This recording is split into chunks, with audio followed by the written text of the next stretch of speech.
Welcome to EGF academy. मैं हूं doctor Geetanjali. आज का टॉपिक है एनवायरमेंटल प्रोटेक्शन एक्ट 1986, जो कि बहुत इंपॉर्टेंट है। भोपाल ट्रेजेडी के बाद में इसे इनैक्ट किया गया था। ऑल्सो इसका एक और एम है कि जो यूनाइटेड नेशंस कॉन्फ्रेंस हुई थी ह्यूमन एनवायरनमेंट पे, स्टॉकहोम कन्वेंशन 1972 में, उसको भी इम्प्लीमेंट करना था। तो उसके भी बहुत सारे provisions under environmental protection act में आ जाते हैं। इसको हम अम्ब्रेला एक्ट भी कहते हैं। हर एक चीज के लिए अलग अलग एक्ट है। लाइक आपने देखा कि एयर एक्ट है, एयर पोल्यूशन को कंट्रोल करने के लिए 1981 का। वाटर के लिए अलग एक्ट है 1972 का। वाइल्ड लाइफ प्रोटेक्शन एक्ट है 1972। लेकिन ये जो एनवायरमेंट प्रोटेक्शन एक्ट है, ये सबको इंक्लूड करता है। इसमें एयर के लिए भी प्रोविजन है, वाटर के लिए भी प्रोविजन है, एनवायरमेंट के लिए भी प्रोविजन है, प्लस फॉरेस्ट से रिलेटेड, वाइल्ड लाइफ से रिलेटेड हर तरीके के इसमें प्रोविजन है। तो दैट्स वाई इसको हम एक अम्ब्रेला एक्ट कहते हैं। ये एक फ्रेमवर्क प्रोवाइड करता है सेंट्रल गवर्नमेंट को।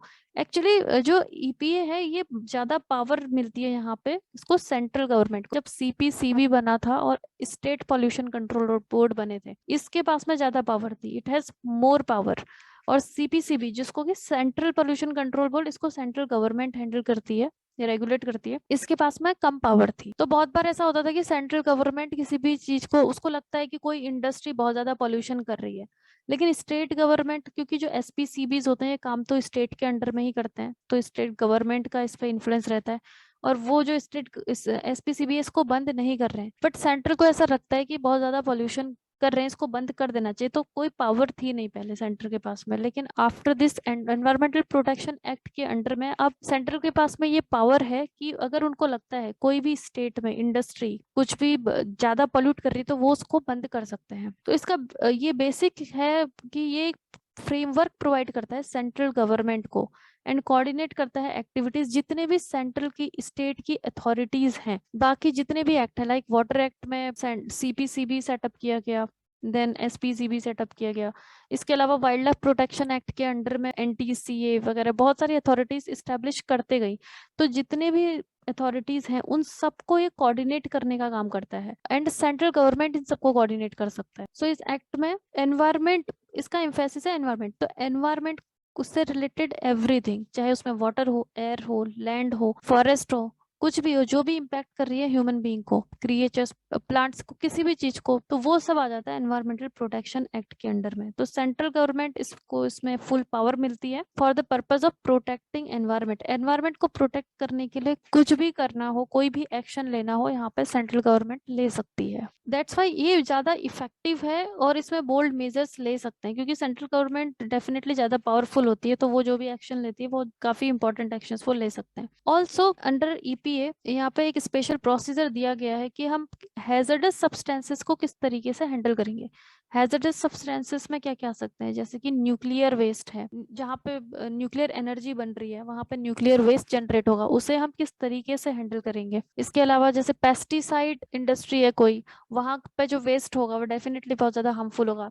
हैवी मेटल्स कहीं पे अगर बन रहे हैं, लाइक मरकरी का, मरकरी की जरूरत पड़ती है जैसे थर्मामीटर्स वगैरह में, तो वो मरकरी भी कहीं ना कहीं किसी न किसी इंडस्ट्री में बनता है, तो उसके वेस्ट में ये प्रेजेंट होगा मरकरी, और फिर ये आगे जाके ब्रेन डैमेज वगैरह करता है। तो ये जितने भी हैजर्डस सब्सटेंसेस हैं उनको किस तरीके से हैंडल किया जाएगा, ये सब भी अंडर एनवायरमेंटल प्रोटेक्शन एक्ट में ये सब दिया गया है। And also this environmental protection act के अंडर में भी कोई भी सिटीजन है जिसको ये लगता है एनवायरमेंट हमारा बहुत खराब है, कहीं पे वाटर की क्वालिटी बहुत ज्यादा खराब हो गई है, किसी भी इंडस्ट्री ने वहां जो वाटर रिसोर्स था उसमें बहुत सारा पॉल्यूटिंग वाटर डाल दिया है, या फिर एयर बहुत ज्यादा पॉल्यूट हो सकता है, हो चुका है, तो कोर्ट में जा सकते हैं।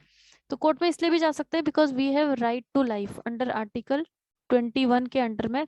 तो जो भी चीजें हमें हमारी लाइफ को थ्रेटन करती है उसमें भी हम कोर्ट में जा सकते हैं, बट यहाँ पे स्पेशल प्रोविजन दिया गया है। बट कंडीशन इसमें ये है, जिसे भी जाना है कोर्ट में वो पहले 60 डेज का नोटिस देते हैं, कंप्लेन करते हैं सेंट्रल अथॉरिटी को। जैसे कि हम सीपीसीबी, एसपीसीबी में जाके कंप्लेन कर सकते हैं, सेंट्रल पोल्यूशन कंट्रोल बोर्ड को जाके हम पहले 60 डेज एडवांस हम नोटिस देंगे। अगर वो कोई एक्शन नहीं लेते हैं यहाँ पे उसके अगेंस्ट, उस इंडस्ट्री के अगेंस्ट, तो फिर हम कोर्ट में जा सकते हैं। देन सेंट्रल गवर्नमेंट के पास में बहुत ज्यादा यहाँ पे ये एम्पावर करता है, ये कोई भी डायरेक्शन दे सकता है, लाइक ऑपरेशन, कोई भी इंडस्ट्री किस तरीके से ऑपरेट करेगी, कैसा उसका प्रोसीजर होगा, प्लस वो प्रोहिबिट कर सकती है इंडस्ट्री को, क्लोज भी कर सकती है इंडस्ट्री को। अगर सेंटर को ऐसा लगता है कि ये बहुत ज्यादा पोल्यूशन कर रहे हैं। And also central government supply of electricity and supply of water भी रोक सकता है अगर किसी भी इंडस्ट्री का बिना कोर्ट का परमिशन लिए। एनवायरमेंटल लॉ सीरीज को फॉलो करने के लिए आप हमारे चैनल को सब्सक्राइब कर लें। अपनी बेटर प्रिपरेशन के लिए आप हमारे अफोर्डेबल कोर्सेज भी ज्वाइन कर सकते हैं। हमें कांटेक्ट करने के लिए आप दिए गए नंबर्स पर कॉल करें और contact through our website link is given in the description box.